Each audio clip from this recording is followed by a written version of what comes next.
में समाया, इश्क बन के साया, थामे हाथ लाया तेरे दर पे हमको, होना फिर पराए, खुशी हर मुस्कुराए, किस्मत ना ले जाए तेरे घर पे हमको।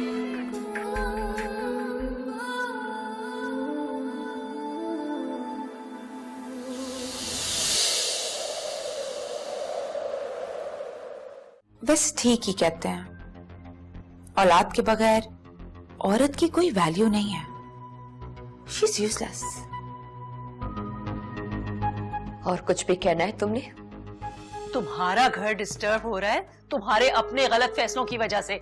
इसमें मेरा या मेरी बेटी का कोई कसूर नहीं। मैं यहाँ फजूल बातें सुनने नहीं आई हूँ।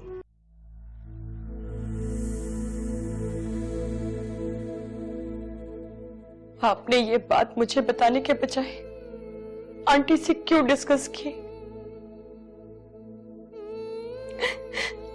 बहुत सारी बातें सिर्फ मियां बीवी के दरमियान होती है। मैं तुम्हें ये बात बताकर तकलीफ नहीं देना चाहता था नायला। अगर आप ये बात पहले मुझे बता देते तो मैं इस अजियत से ना गुजरती जिससे मैं अब गुजर रही हूँ। इसमें इस कदर मायूस होने वाली बात नहीं है। देखो आजकल कुछ भी नामुमकिन नहीं रहा। आई नो, लेकिन आपने ये बात बताकर मुझे मजाक बना दिया। और तो और जुगन की तंजिया बातें नहीं खत्म होती। ऐसा कुछ नहीं है। दरअसल तुम परेशान रहती हो ना, इसलिए तुम्हें हर शख्स अपने खिलाफ बातें करता महसूस हो रहा। अब तो आपको दूसरी शादी का मौका मिल गया, यही चाहते थे ना? तुम ऐसा क्यों सोचती हो नायला? अल्लाह ताला की जात से मायूस नहीं हुआ करते। आखिर कब तक आप मुझे ये झूठी तसल्लियां देते रहेंगे?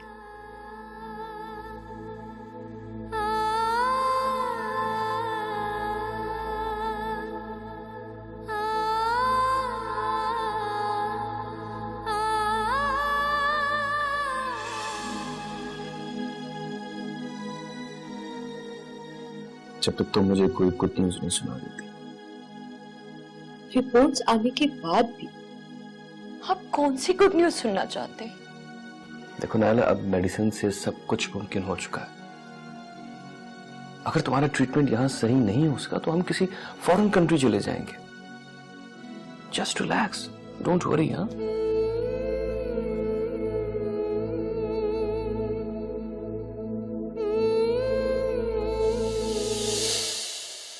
आंटी मैं बहुत शर्मिंदा हूं।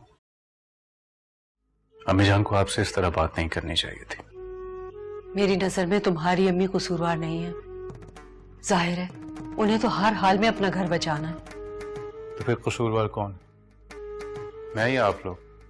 मैं तुम्हें यही तो समझाने की कोशिश कर रही हूं। जो कुछ हो गया तुम उसे तस्लीम कर लो। तुम खुद को अपनी अम्मी की जगह पर रखकर सोचो, कितनी तकलीफ से गुजर रही होंगी वो। हाँ दाइन, अम्मी ठीक कह रही हैं। जो कुछ तुम अब कह रहे हो पहले कर लेते तो और बात थी। तुम्हारी अम्मी मुझे कसूरवार समझ रही हैं। अब तुम ही बताओ, मैं तुम्हें अपने घर आने से कैसे रोक सकती हूँ? ठीक है आंटी, आप परेशान हो। मैं बाबा से आज ही दो टोक बात करता हूँ, क्योंकि मैं अब इस तरह जिंदगी नहीं गुजार सकता। अस्सलाम वालेकुम।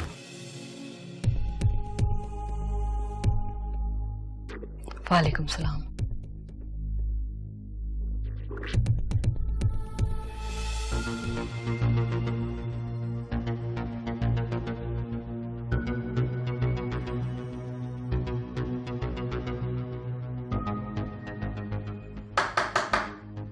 कम इन।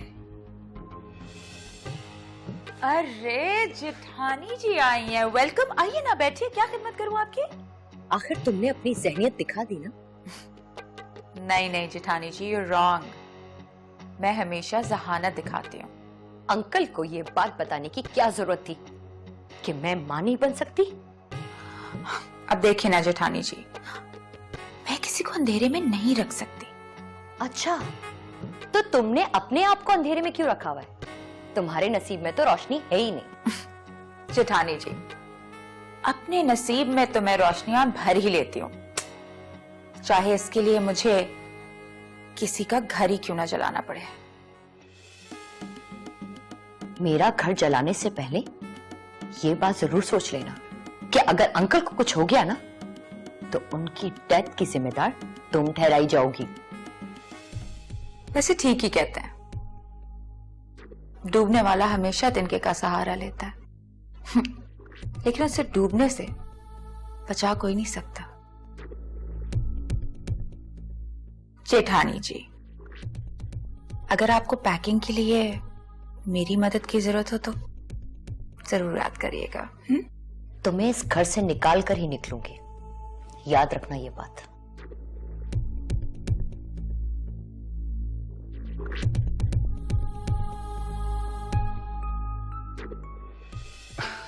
मैं शायद गलत वक्त पे आ गया, मेरे आने से आप लोग डिस्टर्ब हो गए, है ना? अरे नहीं, ऐसी कोई बात नहीं है। तो फिर आप लोग इतने खामोश क्यों हैं? आई मीन सब खैरियत तो है ना?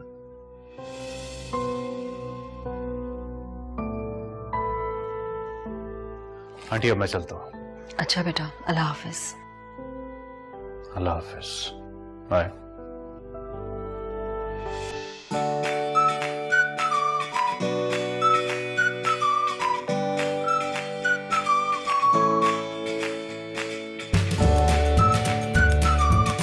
शायद दाइम को मेरा यहाँ आना अच्छा नहीं लगा।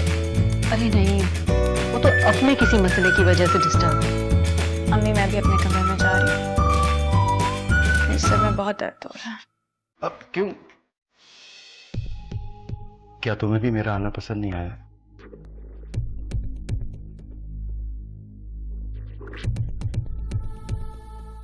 वो क्या इन दोनों की लड़ाई हुई है? अरे नहीं, ये दोनों तो अपने नसीब से लड़ रहे हैं।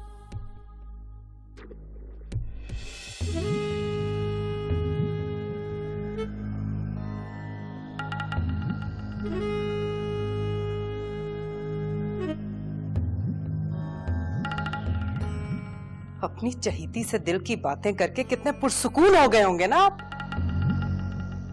ऐसे लग रहा है जैसे जिंदगी में पहली बार चैन की नींद सोए हैं। अब सो नहीं रहे हैं, मैं जानती हूं, अवॉइड कर रहे हैं मुझे।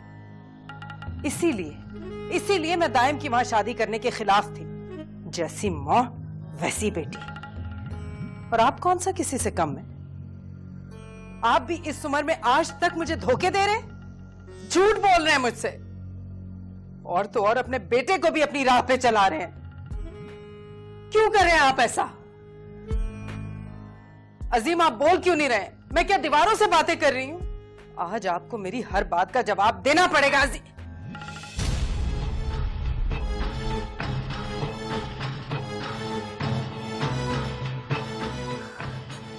खाबर!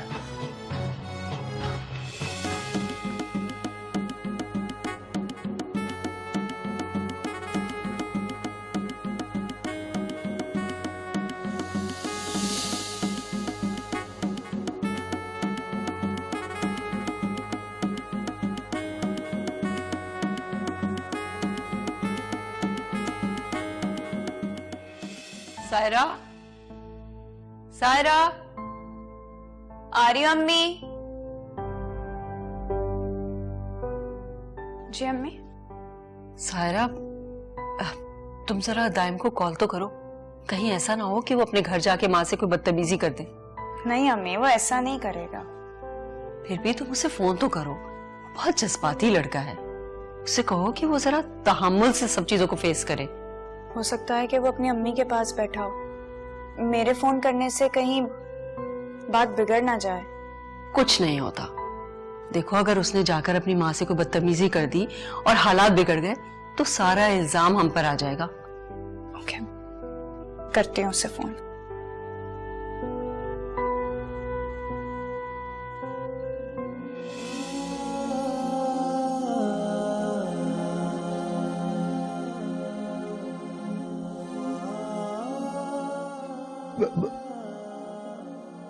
आपके बगैर नहीं रह सकता। मुझे छोड़ के घर चले गए।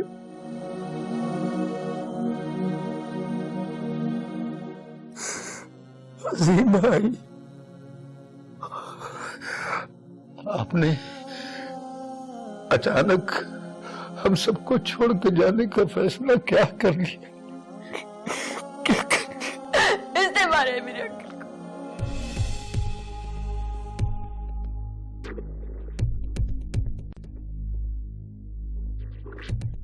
इसने मारा है। हाँ, मैं सच बोल रही हूँ। इसने कमरे में आकर अंकल को बताया कि मैं मां नहीं बन सकती।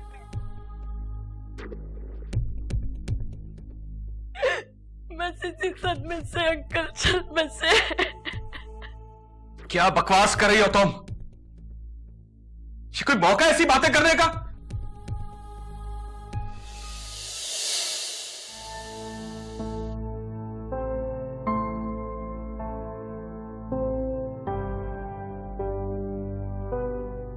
नहीं उठा रहा मैं फोन। अजीब लड़का है ये। कम से कम इंसान फोन तो अटेंड कर लेता है। पता नहीं क्या हो गया उसे। कितनी बार कॉल कर चुकी हूँ मगर फोन ही नहीं उठा रहा है, रिस्पॉन्स ही नहीं कर रहा। अब मैं क्या जानूं उनके घर में क्या हंगामा खड़ा हो गया होगा। कुछ ना कुछ तो हुआ जरूर है।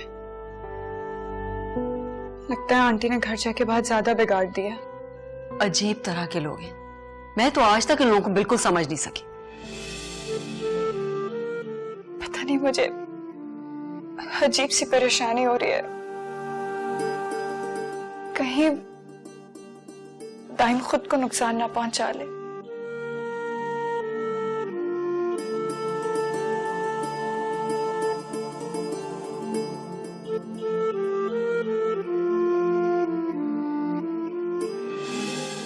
खुद को संभालो। कैसी बातें कर रहे हो तुम लोग? खुद को क्या संभालूं अम्मी जान?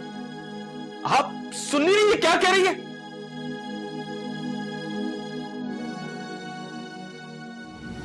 ये वक्त एक दूसरे पे इल्जाम देने का नहीं है। भाभी ठीक कह रही है। खबर बेटा, आ जाओ। अजीम भाई के कफन दफन का इंतजाम करते हैं।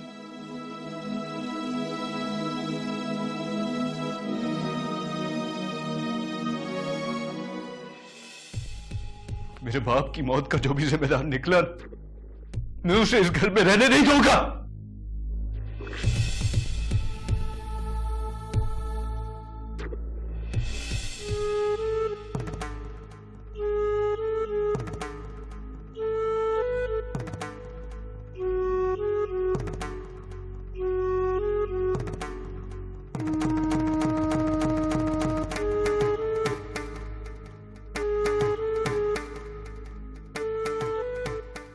टाइम सायरा की कॉल अटेंड नहीं करा। इसका मतलब है बात बहुत बढ़ गई है। न जाने घर जाकर माताब ने ऐसा क्या कर दिया। अली को फोन करके पूछती हूँ।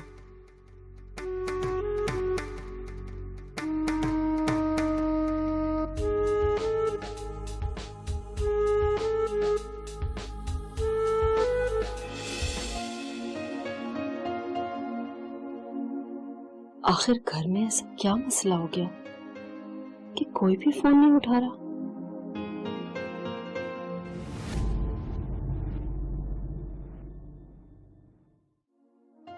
तुमने ये क्या किया दाइम?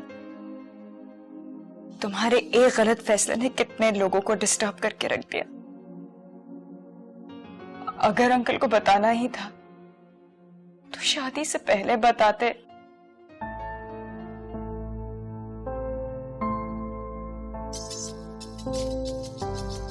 हेलो दाइम, दाइम तुम कहाँ हो? मैं कब से तुम्हें फोन कर रही हूँ।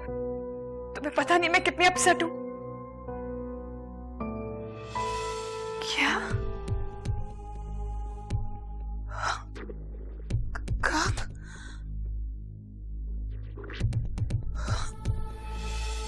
अम्मी, अम्मी, अम्मी, क्या हुआ सायरा? दाइम के अब्बा की डेथ हो गई।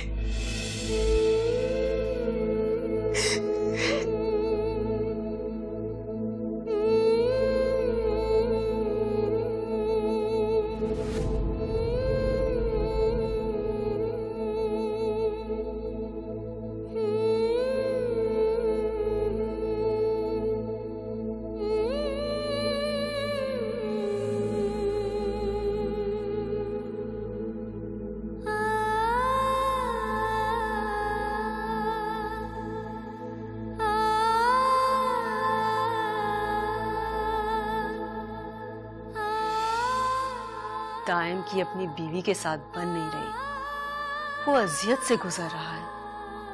और तुम्हारी बड़ी बहू वो मां बनने के काबिल नहीं।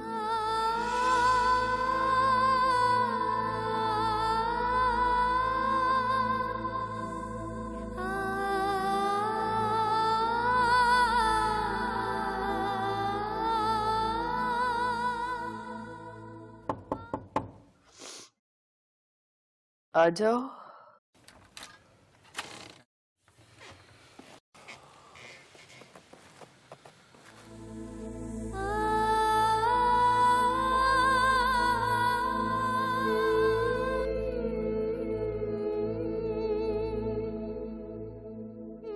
बैठिए।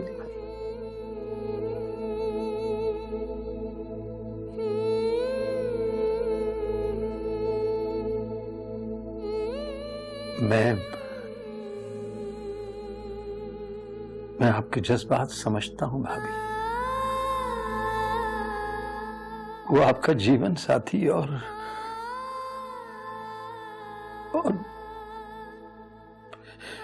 मेरे बचपन का दोस्त था, चला गया,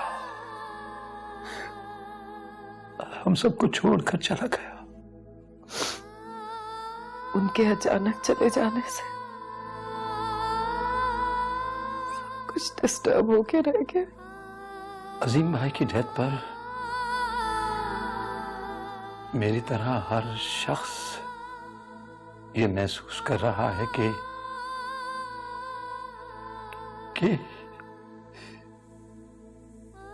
सबसे ज्यादा नुकसान उसका हुआ है। लेकिन अब हमें संभलना होगा भाभी, और अगर आप हिम्मत से काम नहीं लेंगी भाभी तो इन बच्चों का क्या होगा। लेकिन इस घर के हालात जिस तरफ चल निकले हैं, उन्हें कंट्रोल करना कितना मुश्किल है। लेकिन नामुमकिन नहीं है भाभी। अब रही बात नायला बेटी की, तो भाभी मुझे नहीं लगता कि जुगन ने अजीम भाई से कोई ऐसी वैसी बात की हो। अच्छी तरह जानती हूं मैं कि असल जिम्मेदार कौन है। जी